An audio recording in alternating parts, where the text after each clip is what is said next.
So let's talk about HDR. So I have 237 images in here. I know I've gone through and labeled all of the ones that are HDR compatible with the purple label. So I just go under filter, label, and put a check mark beside the purple. It tells me there's 28 image files. So here we go. So why would you use HDR? Well, essentially our eyes can see such a large dynamic range in the real world, but our cameras can't. We typically have to choose either the highlight areas or the shadow areas or some compromise between them. That means basically we can see in the shadow areas and in the brightly lit areas equally as well. If I choose these two images by hitting the command key while I select them and hit the space bar, right away, this wasn't even a real HDR, because that was going to be sort of my point for this first one, is there's no reason to use HDR for this kind of a scene, because the building is being illuminated by the sunlight, brilliant blue sky. So it looks like I just actually way overexposed this when I was trying to grab the shot. Also, look at the shutter speed. It's a 30th of a second. I wasn't on a tripod, so blurry. Do you see that? Do you see how everything is blurry? So this wouldn't work as an HDR anyway, but I don't need it, right? I'm not trying to see inside of these windows. And this image right here, even though I shot it in JPEG, I can process it in Adobe Camera Raw to get more out of it. Now remember, if I double click this now, it's just going to open up in Photoshop. And I don't want to do that. I want to open it in Adobe Camera Raw. And you can open JPEGs in Adobe Camera Raw. Either right click and choose Open in Camera Raw, or see this little aperture icon up here in the top of the Adobe Bridge tool panel. All you have to do is click it and it will open in Adobe Raw. I'd use the new Select and Mask tool. I choose Select Subject. It's going to figure out what the subject is. It did a decent job. So I'm going to turn off the overlay now that I see what I've chosen. And I'm going to say, yeah, we just need to raise those shadows. Now it's a little muddy, so let's make it a little brighter. Now it's a little flat. So now we need to add a little bit of clarity to give it a bit more of that mid-tone contrast and punch, darken it down a little bit with the dehaze. And then while I'm here, I'm going to pop back over to this Basics tab and scroll down to Geometry, because obviously it's a little crooked. And I'm just going to choose A for Automatic, see what it does. It did a decent job. And now I can go back to Basic and make some global adjustments to everything. Maybe I can pull up the vibrance a bit, add even a bit more clarity and some dehaze. Really pull up those shadows and brighten it up just a touch. So this is where we are, and this is where we were. So there's plenty of information to pull out. So you don't need HDR for this kind of thing. Now, where you most likely would need it would be a situation like this. You have something in extreme shadow, but you want to have some of that detail, because essentially you have to make a choice. If you expose for the sunlit area to get appropriate detail in the sunlit area, whatever's in deep shadow is going to go pure black. And if you open up your exposure to expose to capture some of that shadow information in a more of a mid-tone way, it's going to totally blow out everything that was being hit by the sun. So this is a good situation that you could use for HDR. But I would suggest that this particular situation is a good one just to do it without HDR, because there's so many rectilinear shapes. So I'm going to select both of these layers, go up to Tools, Photoshop, load files into layers. It's much quicker than opening them both, copying and pasting one into the other. Right away, I'm going to select both layers. I want to rotate them. Image rotation. Now right now, if I toggle one off, they shift a little bit because I wasn't on a tripod. So I need them to be aligned. So again, both layers are selected. Go to the Edit menu, Auto Align Layers. This is a great cheat. I'm going to get rid of the vignette remove on geometric distortion. Choose Auto. Anyway, this is a great cheat whenever you're wanting to do some compositing, or you're doing this kind of two exposure kind of fake HDR method, because essentially it's going to move the images over to make sure they're perfectly aligned. So now what do I want to do? Well, essentially, Command minus to fit it in the screen, C for the crop, and I'm going to come in just a little bit, hit enter.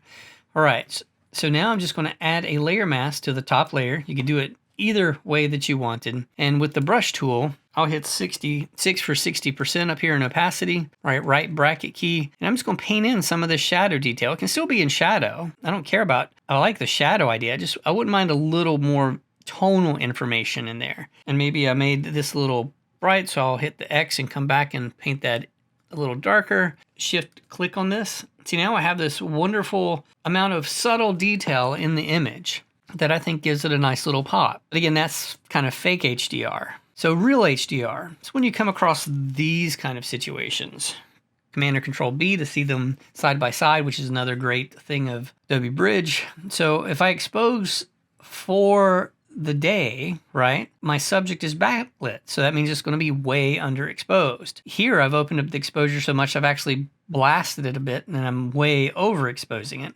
But if I want to get some of this detail in here, I can use that same technique we just did. Remember, Tools, Photoshop, load files into Photoshop layers. I'm going to select both, tell Photoshop, please auto align them for me. Figure it out yourself. I can see where I didn't do a great job hand holding it, but that's okay. And now I can make my life easier. I'm going to just select this one.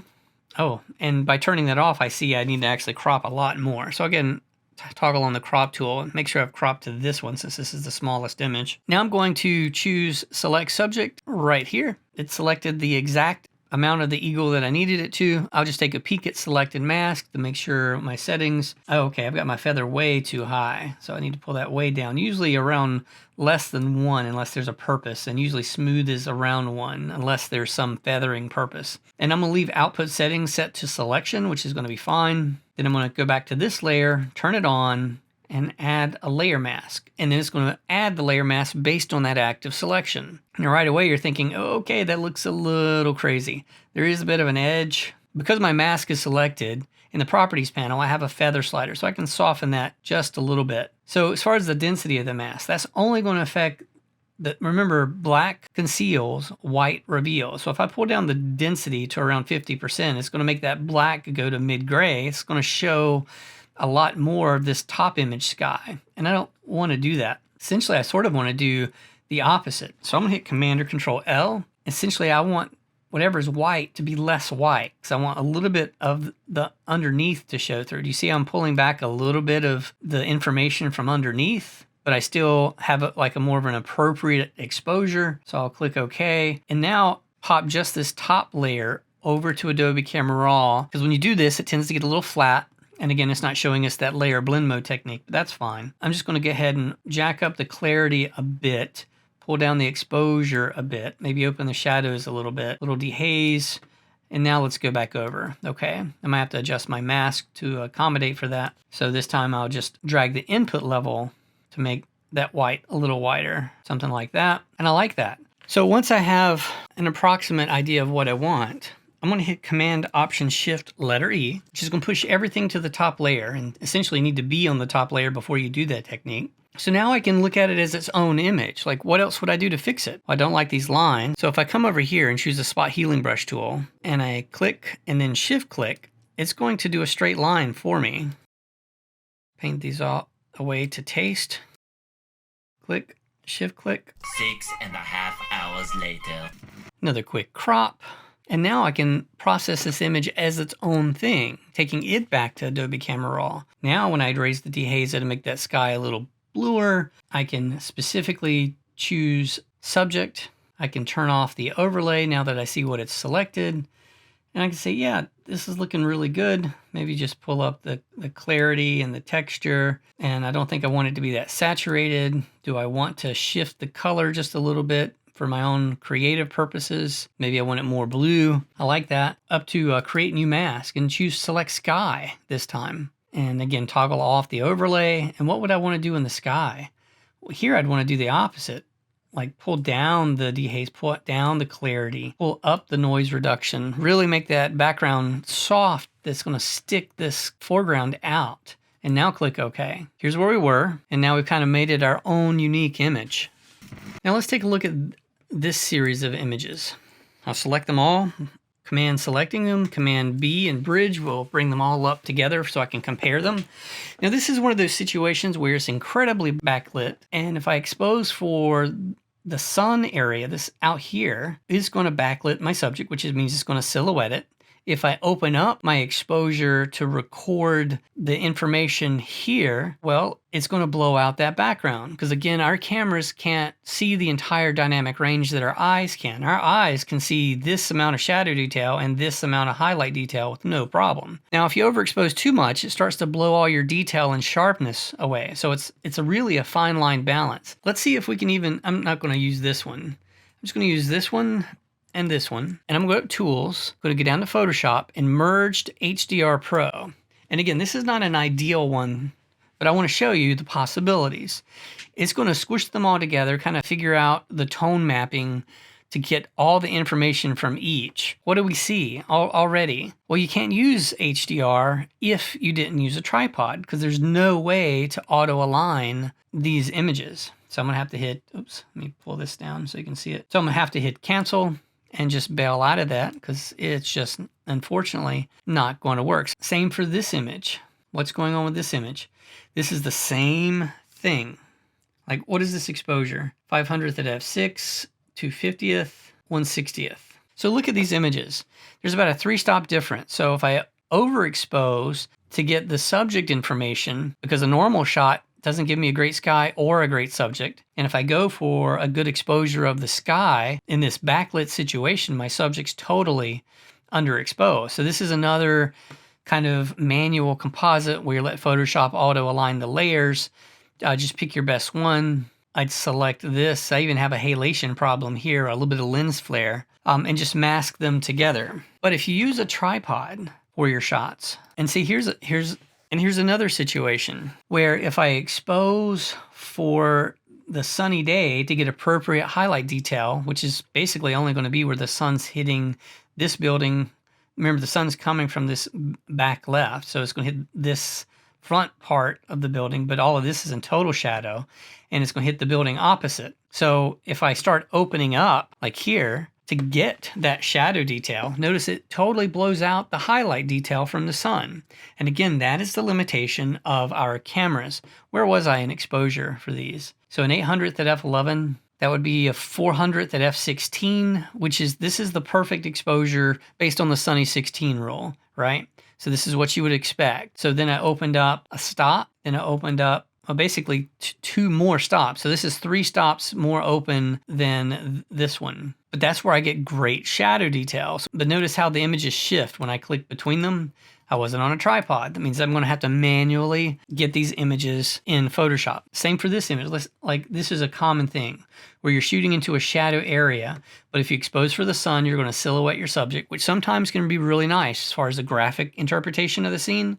But if you want to combine them, if you didn't lock it down on a tripod, you're going to have to manually mask these together like I showed you before. But if you have it on a tripod, notice this series of images. So that's 2 stops underexposed, 1 stop underexposed.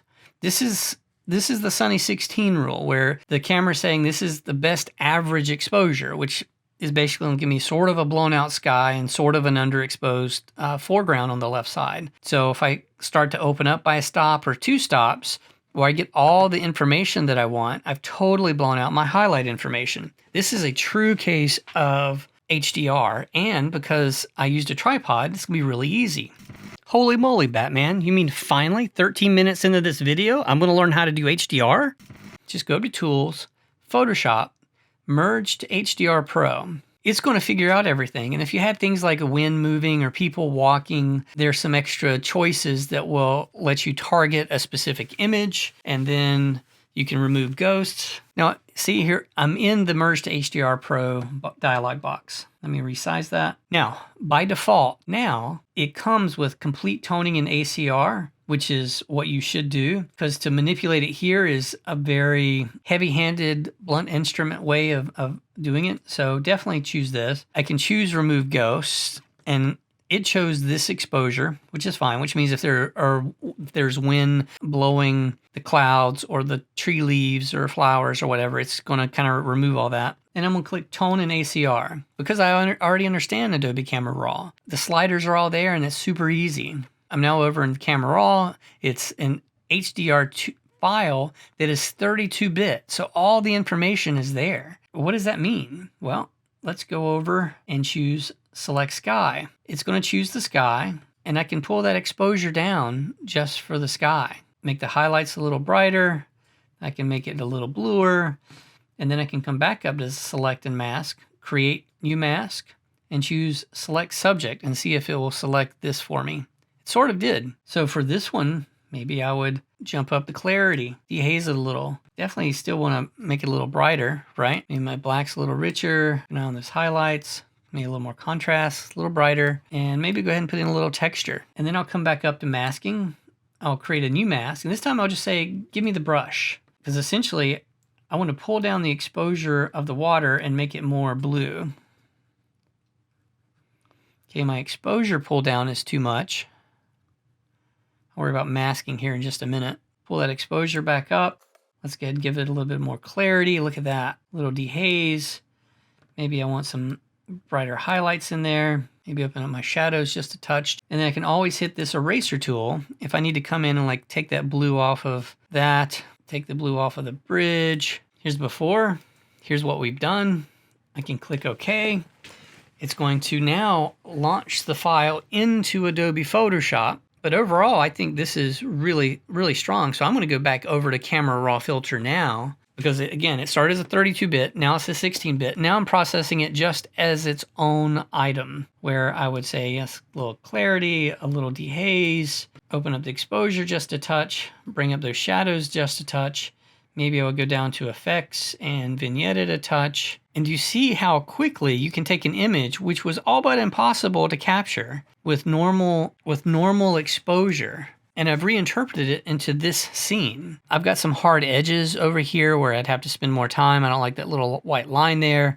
So, I mean, there's some tweaks you could do, but this was a very quick fix, which hopefully showed you how, as long as you're shooting on a tripod and you shoot multiple exposures, shoot one normal, shoot one plus one stop, plus two stops, and then shoot a minus one stop and a minus two stops. Generally, if you capture a 5-stop range on a tripod, it's very easy to composite using the Merge to HDR Pro here in with Adobe Bridge and Photoshop.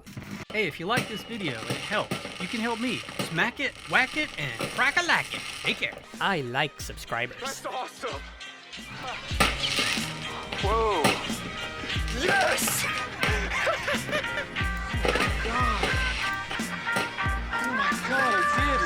Hey, you stayed to the end. You know what that means? You're awesome. I'm talking about you. Now get out of here.